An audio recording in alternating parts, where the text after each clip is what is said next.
What does correction look like after the explanation is over? Not after the apology, not after the confession, not after the emotional conversation where everybody feels the weight of what was said. After that, when the room gets quiet again, when the old pattern still knows where you live, when the people who love you have to decide whether your truth is going to become structure, whether it is just another story they were asked to survive. That's the question today. This is Reforged. I'm your host, Nick. And this is episode 5. We're still going.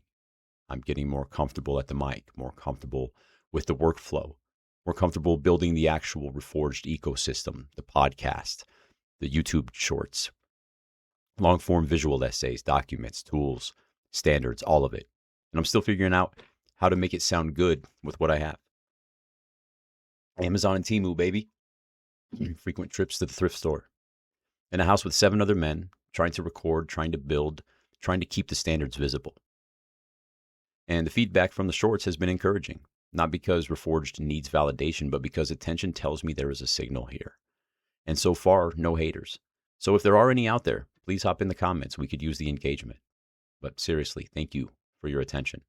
If you have listened, watched, shared, commented, reached out, or even just sat with the material for a second, I am grateful. The Forge is hot. People are leaning in. We're on YouTube, Spotify, LinkedIn. For now, that's enough. And I thought about chasing every platform, doing the TikTok thing, letting music and the gimmick machine make the shorts hit harder. But nope. Not if it bends the work into the shape of the gimmick. The work has to stay the work. Now, if you're a first-time listener, welcome to The Forge. If you're returning, you're going to hear some things again. That's intentional. Repetition formed you. Phrases formed you. Rooms formed you. Routines. So I'm not apologizing for repeating the standards. Reforged does not invent the standards. The standards exist. Gravity exists. Consequences exist. Trust, freedom, fitness, sobriety, and credibility all have requirements. Reforged is just the name I gave to the tools I used to heat the ore down enough to reveal what the standards were for me. The heat did not create the metal. The tools did not create the standard. They revealed what was already there and what still had to be shaped. Same forge, different piece of metal. Today we're talking about how Reforged was formed, the pressure that shaped it, the house where it became visible, and the cast of characters around it. Kelly, Trumaine, the men in the house. The relationship that had to be treated with discernment instead of scorched earth. The broken machines that forced precision in me. Not as the hero, but as the man who had to be corrected inside the thing he was building. Last episode, we talked about the machine. Explanation can locate the sound. Correction answers it. But what did correction look like in my actual life? Not as doctrine, not as a line, as evidence. The honest answer is this. Reforged was born after I stopped hiding. Ignore the anecdotes. If Reforged is going to present as lived experience, then I have to share my lived experience. But lived experience can get sloppy fast. It can turn into a rant, a grievance, or a demand that you adopt my emotion as proof. That is not what this is. This is facts. This is what happened. This is what I felt. This is what I thought. This is what I did with it. And this is what had to be corrected in me before any of it could become useful. I'm not presenting the way I handled pressure, conflict, exposure, and being wronged as the correct way to handle it. Don't hear that. I'm human. I'm selfish. I can get trapped in my own brain. I can confuse identity with clarity. I can confuse being right about one thing with being governed in the whole thing. So the burden is not, look how well I handled this. The burden is, look what had to be corrected in me before any of this could become useful. And that's where correction became construction. Now, when I say I was holding up my end, I mean that very specifically. Prison, work release, parole, sobriety, employment, customers, showing up when I said I was going to show up, calling in sick when I was sick, doing what I agreed to do, being conscious of the standard. Not perfect, don't hear that, not perfect, but conscious, active, proactively compliant. Not out of fear, out of duty, out of responsibility, out of the understanding that if I say I am going to live differently, then at some point different has to become visible. That matters because some men behave while somebody is watching, and call that character. No, that is supervision. Character is what remains when the watcher backs up. Let me orient you. I started at a private motorcycle dealership operating under a corporate brand in August of 2023 while I was still at work release. I paroled out around the beginning of February of 2024, and I stayed there until June of 2025. So this wasn't just some random job that I passed through. This was where I was rebuilding in public. And at that dealership, I didn't just sell motorcycles. I integrated. I learned the job. I learned the culture. I learned how to ride. I became part of the biker world. I built relationships with customers that became more than transactions. One bought a bike from me and later went to a meeting with me. Another helped me fix my brakes on my car. Another gave me a serious prompt to use with AI, and I still do use it. And these weren't just names in a CRM. They became part of my becoming. So when things started cracking, it didn't feel like ordinary workplace frustration. It felt deeper. I was holding up my end under structures that demanded accountability from me, and then I started watching structures above me refuse accountability for themselves. Are you with me? This is not fluffy accountability language. This is what happens when a man is trying to live under a standard and the machines around him keep moving the standard. I started noticing something. A lot of systems love accountability when it flows downward. The man underneath answers. The worker answers. The restricted man answers. The guy with the record answers. The man trying to rebuild answers. But when the standard turns upward, suddenly everybody has context. Suddenly everybody has an explanation. Suddenly everybody has policy language. Suddenly everybody has, that's just the way it is. Now, this isn't a legal episode. It's not an evidence dump. Those are separate lanes, but the machines matter because they shaped the question. At the dealership, I started seeing contradiction. I was asking fairness questions about turnovers, customers, follow-up, opportunity, and how work was being distributed. In effect, the answer was, you already have X amount of follow-up, so why the fuck would I give you more? Now think about that. The work I had done became discredited and a reason to deny me further opportunity. I was accountable enough to be loaded down and discredited, but not respected enough to be treated fairly. Then, after I left that dealership in June of 2025, a local company represented hope. I had worked there before. Actually, I was working there in 2019 when I got arrested. Back then, my morals were much looser, but this time around, boy, did I pay attention. They knew my history. They knew I was trying to keep it together. They knew I was protective of my accounts, protective of my commissions, and the customer relationships I had worked hard to build. And in that moment, it looked like a second chance. Familiar territory, remote work, sales language, a way to make some money while I built the dealership case. But then another machine showed itself. Customer reached out, confused about being asked for another $500 after I had presented that he would be listed until he was sold. Never be asked for another dime. And when I challenged it, the answer was basically, that's just the way it is. Different logo, same disease, man. Accountability for the worker, flexibility for the structure. And I need you to understand what was happening in me. I was not just saying this is wrong. I was starting to say everybody is going to answer. Maybe they should. Maybe that part is true. But then the question becomes, what is happening inside the man who wants the answer? Is he governed or is he just angry? Is he just pissed off with evidence? Because anger with evidence can still become poison. A court file doesn't make your spirit clean. A valid claim doesn't mean your motives are governed. Real injury does not automatically make you safe. Let me say this cleaner. Being right does not mean you are corrected. You can be right about what happened to you and still be wrong in what it is turning you into. And that was the problem. I became obsessed with accountability because I was holding up my end and watching systems refuse theirs. That is true. But the obsession didn't stay clean. It started turning into anger, contempt, control, legal fixation, moral superiority. There was some Project Mayhem energy in it. I wanted everybody to pay. I wanted everybody exposed. I wanted everybody on the record. That was not reforged yet. That was me being human in some of the least flattering ways. That was raw material. That was fire without enough structure. That was accountability before governance. And accountability before governance can become another tyrant. If the man inside the fight is not governed, then justice can become a costume for revenge. I'm not saying that to weaken the cases. I'm saying that because Reforged is not built on pretending my motives were always clean. Reforged is built on evidence, so bring the evidence back to me. What was I doing? What was I obeying? What was I protecting? What had this started costing? Who else was paying for it? At some point, the accountability that I wanted to aim at everybody else had to turn around and look at me. That's where the correction started.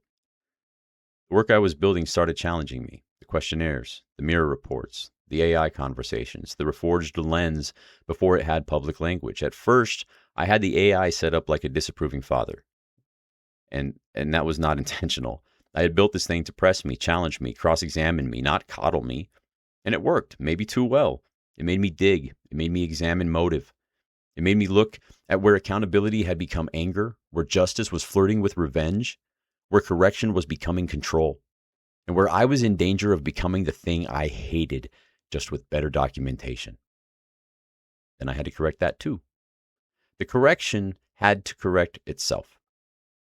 And stay with that. That's the difference between Reforged and some hard-ass self-improvement costume. Reforged cannot become a tyrant with better vocabulary. It cannot become a disapproving father with worksheets. The standard had to soften without getting weak, direct without cruel, challenging without humiliating. It had to name the pattern without reducing the man to the pattern. That's where name it, examine it, correct it starts to matter. That process did not make me perfect. It produced a more governed man. Not perfect, governed. A man who usually knows what the correct choice is, or at least what it is not. And sometimes correction begins right there. Enough discernment to hear the old door before you open it. Then there's Kelly. I need to orient you before I say her name like that, because I think you already know who she is. I paroled to Hope House around February of 2024. She's the liaison here. Early on, she had an expectation that you text when you leave and text when you come home. I didn't necessarily push back on that, but I guess you could say I did. Not because I was sneaking around, because I had structure. I went to work, I kept a predictable schedule outside the house, and I stuck to it. I wasn't doing extra random shit. If somebody needed me, they could call me. I think my autonomy may have agitated her a bit. But, what was she going to say? I mean, I paid rent on time. I was where I said I was going to be. My parole officer knew my structure. My ankle monitor backed up my structure. I wasn't doing anything wrong. So from the beginning, Kelly wasn't looking at some helpless man who needed to be micromanaged. She was looking at a man already trying to govern himself, even if that governance still had rough edges. And that matters, because later, when I talk about Runway, it wasn't handed to a man with no record of responsibility. There was observation before Runway, consistency before trust, friction before respect. And this can't become a Kelly worship episode. It can't become a rescue story. Kelly didn't save me. She gave me Runway. Rescue carries a man. Runway gives him room to move. Rescue can become dependency. Runway creates exposure. Because once somebody gives you space, trust, low overhead, and time under observation, now your excuses have no shelter. Now the question becomes visible. What are you going to do with the room you were given? After parole ended, I asked if I could stay at Hope House for a while. I had money saved. There was a version of the future that looked pretty normal for a minute. Then everything hit the fan with the dealership. The savings started to deplete, and honestly, some of that money started going into what would become Reforged. The house, the tools, the structure, the build. Kelly did not immediately crush the pursuit. She didn't just say, go get anything. Stop chasing this. Suck it up. Sometimes practical advice is not evil. Sometimes a man does need to work. But that was not the whole picture. She saw something alive in me. She saw it. I saw it too. We both knew something was there. Then the local company showed itself. The legal pressure grew. The accountability obsession grew. Then there was relapse. I'm not going to dress that up. I'm not going to make it heroic. I hid, I felt ashamed. Then I told the truth. I told the people who needed to know. I told Kelly. That didn't magically make everything safe, but it did not erase consequence. It didn't turn relapse into wisdom, but it ended the hiding. And hiding was where the old pattern kept its throne. When I came clean, Kelly did not lower the standard. She saw I was still in the fight. She saw I had told the truth before the truth had to be dragged out of me. She saw a correctable man, not a perfect man, a correctable one. And in effect, she said, all right, move upstairs, take responsibility, build something, make the podcast. That's Runway. Not rescue, Runway. And Runway is not permission to drift. Runway is where you prove whether the thing in your heart has wings. And before that, I had been in the house, but I hadn't really been in the house. I'd been here about 18 months. mostly downstairs. I basically had a little hotel suite in the basement, my own fridge, little 8-in-1 microwave air fryer thing, um, my PS5 TV, my own rhythm, right? I was in the house physically, but I was insulated from the house socially. Then I moved upstairs. Now the house wasn't just an address anymore. It was men, conflict, smells, ego, habits, shared space, personalities, the daily reality of men trying to become something whilst still dragging pieces of what almost destroyed them. You can have philosophy in the basement. Upstairs tests whether philosophy can survive a kitchen. Across the hall was a man who had been acting like the authority in the house. I'm not making this his episode, but he became the contrast. He showed me what leadership becomes when ego gets the will. Status language, control energy, contempt for certain men, talking to people in ways that were unacceptable. He didn't talk to me that way. He knew I was not the easiest man in the house to push around. But that created its own problem. If he treats other men poorly and not me, I can pretend it's not my business. I can say, well, he never did it to me. Cool. That is not leadership. That is comfort hiding behind selective respect. Once I moved upstairs, the men started gravitating toward me. They saw some relief. I think they saw access to relief. And I noticed that. So now the question was not just, is he wrong? The question was, what does right look like after he's gone? Because it's easy to critique the tyrant while the tyrant is still in the room. But when the tyrant leaves, the vacuum asks a question. Now what?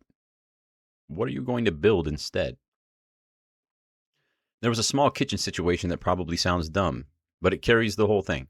Heavy curtains over the kitchen doorways, a fan in the window, cardboard, an attempt to create airflow that did not make sense. I'm cooking, looking at it like, dude, what are we doing? Are you trying to create a vacuum here?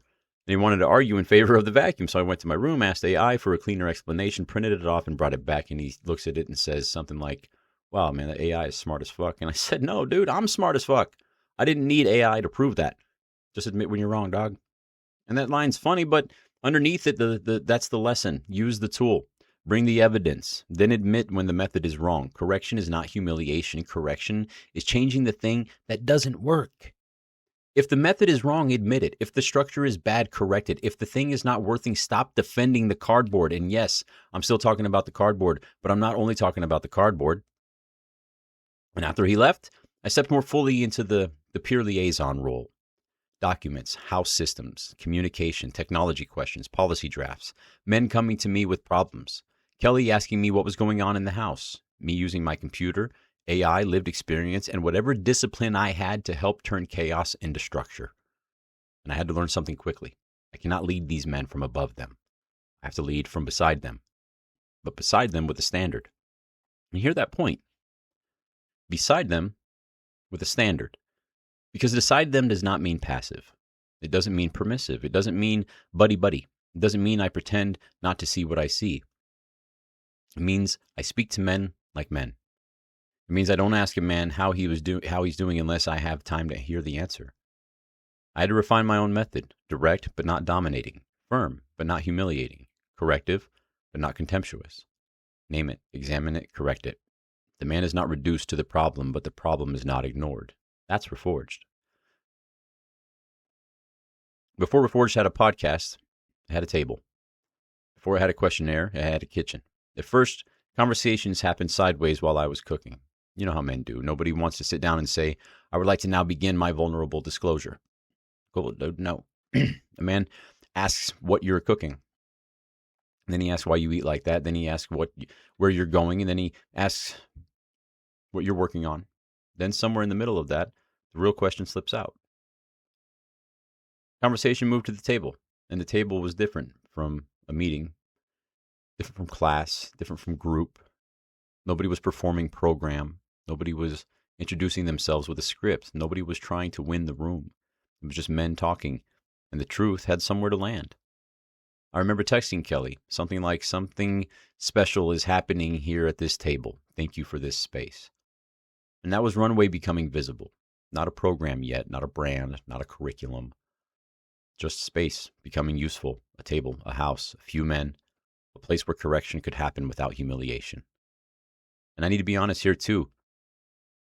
I was not presenting perfection at that table. There was a pressure valve moment in January. I was hurting. I made a decision I did not need to glorify, and I was transparent with the men that I was not perfect, that I was under strain, and that correction was still required. The men did not start trusting me because I performed perfection. They started trusting me because they saw correction happening in real time. I was not above the work. I was inside the work. Transparency is not correction by itself. A lot of people confess and then try to collect credit like the work is finished. But the transparency can end the hiding long enough for correction to begin. That's what happened at the table. Then there's Trumaine, my dude. He's one of the first living receipts of Reforged. At first, I thought he was annoying, straight up. He would ask me where I was going, what I was doing, what I was eating. I was guarded. I had hostility to the world still sitting on me. So I'm thinking, dude, back up. I don't know you. But he wasn't malicious. He was curious. He was seeking. He was orbiting the structure before he had language for it. He didn't necessarily want to copy me. He wanted to understand what he was seeing. So we started finding out what standard he wanted. I did not set the standard for Trumaine like I was handing him commandments. We found the standard he wanted. And then he got to work on it. Nutrition awareness, fitness awareness, little installs, little extractions. Not be like me, more like, what are you actually trying to build? What outcome are you choosing? And if that is the outcome, what are the required inputs? I told him I'll walk with you. Just to get you started. This pace, right here. 20 minutes every morning. Do that for a week. That was it. No heroic speech, no transformation montage, just walk. This pace, 20 minutes, all week. The first 2 weeks, no diet change, morning core and cardio. Weeks 3 and 4, core and cardio stayed, and the diet got more rigid. Still, no strength training, because you do not overload the man before the structure exists. First, rhythm, then food, then iron. After 4 weeks, we introduced strength training. He leaned into it. The scale moved. His strength moved. His confidence moved. After about 12 weeks of lifting, he became a guy who lifts. Not finished, not as strong as he is going to be, but he lifts now. That's what he does. And I need to be clear about my role. I walked with him a few times. I train him occasionally. I help when it's useful. But he shows up for himself. That's the point. The goal is not dependence on me. The goal is transfer. The standard has to move from my voice into his behavior. And it was not just the gym. He made his first quiche, 36 eggs, and it was fucking delicious. He already knew how to cook to survive, but that's different, man. This is a man getting excited about learning how food, training, structure, skill, how all that works in tandem, in unison, in harmony. And he's leaning into it. Soon we're going to probably do his core 60. That is a man moving from interest into evidence. Then one Saturday he had a big event. And he went to the first part of it. And he came home. I was outside lifting. He was in his shorts, and I said, you about to get it in? He said, well, yeah, it's Saturday. And dude, that mattered. I felt proud because I didn't have to drag him. He came home on a Saturday and trained because it was Saturday. That's evidence. That is what I mean when I say this is not fluffy bullshit. The standard moved from talk into behavior. Now I need to say something about fitness because otherwise the gym part can sound like it came out of nowhere. Fitness was not always this central to me in my life. I got serious about losing weight in prison. After release, I fell off some. I didn't collapse physically, but I wasn't maintaining the way I wanted to. Eventually, I got a gym membership, then a closer one. The gym became one of the ways I could show externally that I was still disciplined. I was eating clean. I was taking care of myself. That mattered because during the season, I was not going to a traditional job every day.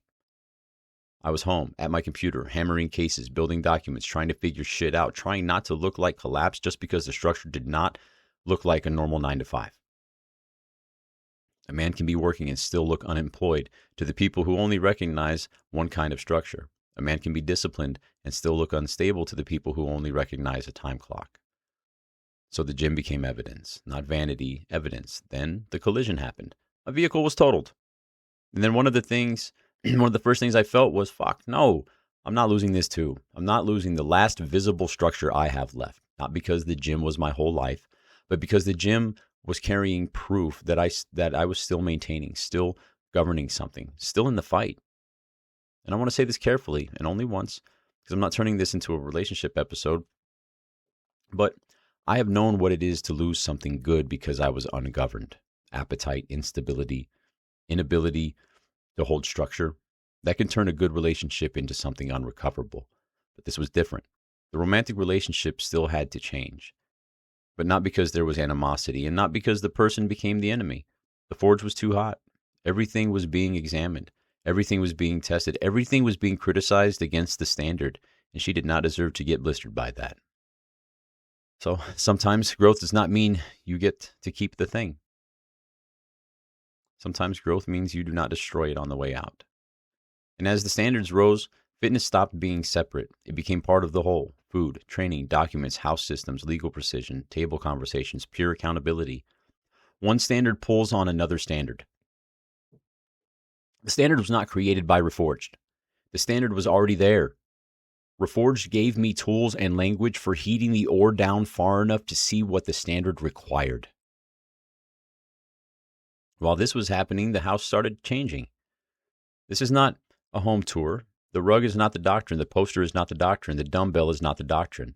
Objects are not magic, but environment testifies. A room tells on a man. A kitchen tells on a house. A calendar tells on a standard. Tools tell on priorities. Repeated choices tell on everybody. During that January pressure valve season, I ordered a weight bench. I had 25-pound adjustable dumbbells and bands. Then I started buying other dumbbells. Then came beginner instruments, a guitar, a keyboard, a little drum thing, nothing fancy. But the thought was there. If a guy comes here and he's a musician, he shouldn't have to let that die at the door. If a guy wants to lift, cook, learn, train, reflect, or sit at a table and ask real questions, there should be somewhere for that energy to go. So the house changed. Kitchen equipment, signs, posters, curtains, rugs moved into shared space. The deck became a gym, pull-ups, dip bar, dumbbells, pulleys, space to train, space to sweat, space to repeat. A guy does not need to go far now to get some shit done. And I want to be clear, especially if you have seen the YouTube shorts or the Hope House visuals. I do not own that property. That is not mine. What you are seeing is not me flexing ownership over a house. What you are seeing is what can happen when somebody gives runway and a man decides to make the space useful.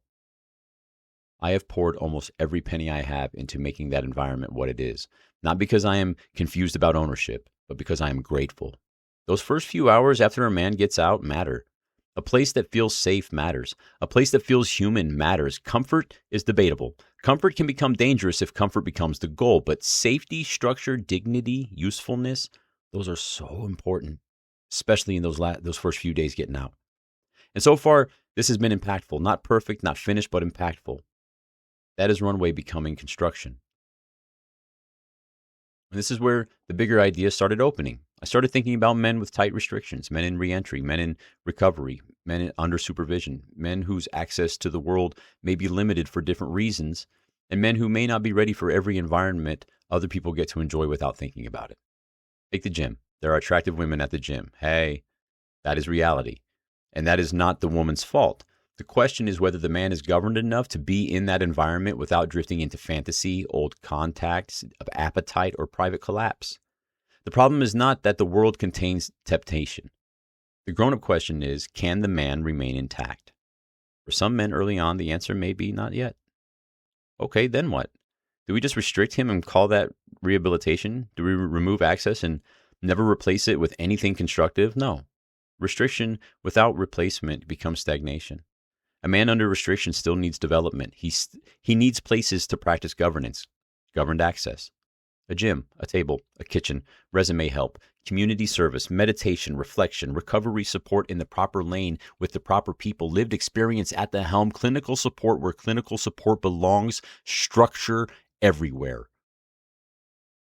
Reforged does not replace therapy, case management, recovery services, supervision, or any system that has its proper lane. The Reforged version is simpler. Create a place where men can practice the standards required to become trustworthy under freedom. Practice, not pretend, practice. A man may survive prison and still not be ready to survive freedom, not because freedom is bad, because freedom without structure can become drift. Hope House is not a Reforged program. It is not faith-based. You do not have to subscribe to this doctrine, believe what I believe, or use my language, but you are expected to grow. Growth has evidence. Responsibility has evidence. Structure has evidence. Bare minimum is a floor. It is not formation. There's one piece of CRM logic I want to drop in here because it helped me understand discipline without all the emotional fog. When I was building a CRM in Google Sheets, certain functions only worked if the required fields were present. If the input was missing, the output didn't happen. Simple. The spreadsheet did not care how sincere I was. It didn't care about intention, emotion, effort, or story. It didn't execute without the required inputs. It didn't care how badly I wanted it to get done. And that clicked. Discipline works the same way. Think about this. If a man says he wants freedom, trust, sobriety, fitness, credibility, stability, or growth, then the required inputs come with that outcome. Structure, honesty, sleep, food, restraint, training, correction, follow through, evidence. If the outcome is chosen, the requirements are chosen with it.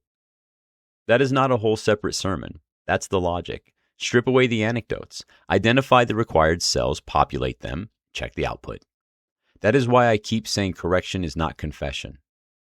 Confession may be necessary, but confession alone can become polish. A man can confess beautifully and still never build anything different. He can explain beautifully and still leave the same machine failing. Correction is construction. It is when the truth starts changing the layout. The calendar goes on the wall, the gym gets built, the kitchen gets organized, the conversation gets cleaner. The apology becomes a new behavior. The void becomes structure. If correction never touches the room, the schedule, the body, the food, the tools, the conversations, the habits, the money, the paperwork, the conflict, or the people around you, then what did it correct? What changed? Where is the evidence? Who else paid for the old pattern? What are you responsible for now? Because if nothing changed, brother, that was not accountability. That was a story. And I'm not insulting your story. I'm saying the story cannot do the work for you. Let me say it like a human being. The stuff you say matters should start showing up in the stuff you do. Reforged does not set that standard. Reality does. Reforged is just the forge I use to finally see it clearly. Evidence over narrative. Ignore the anecdotes. The legal fight's forced precision. Not because lawsuits are spiritual, but because when you have to build a case, you cannot just feel right. You need dates, records, sequence, claims, evidence. You need the difference between what happened, what you think it means, what you can prove, and what you cannot prove yet.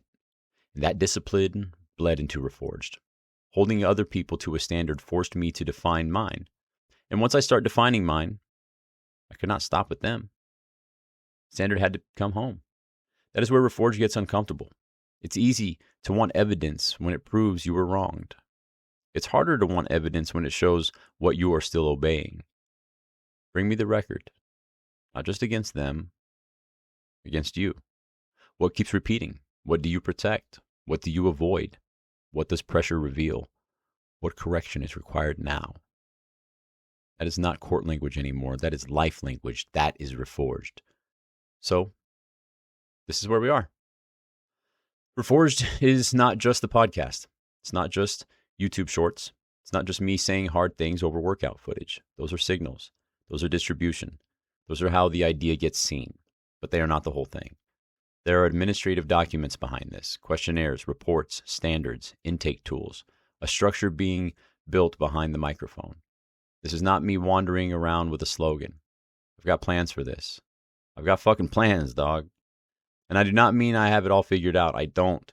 The claim is that the idea is being disciplined into form. People are reaching out. People are hearing something in the language. And that's cool. It's heavy. Because the more the idea grows, the more clear it becomes that this is needed.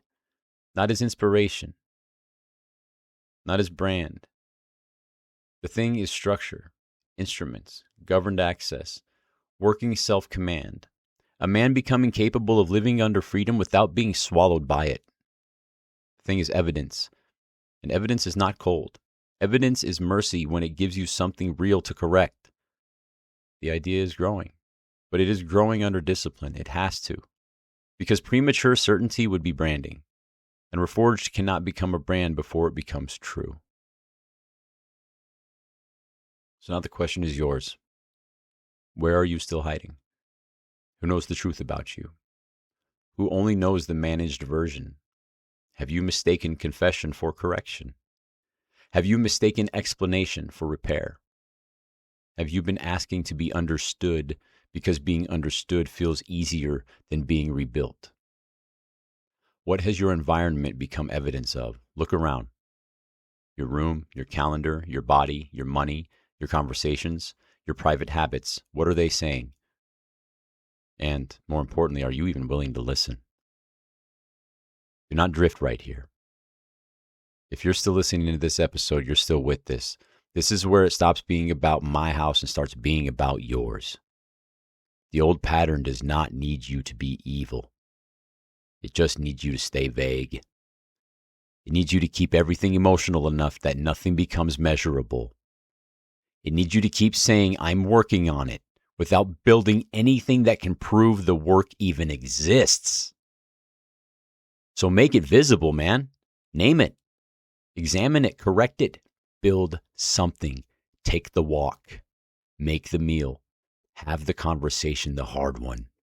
Clean the room. Write the letter. Show up. Tell the truth.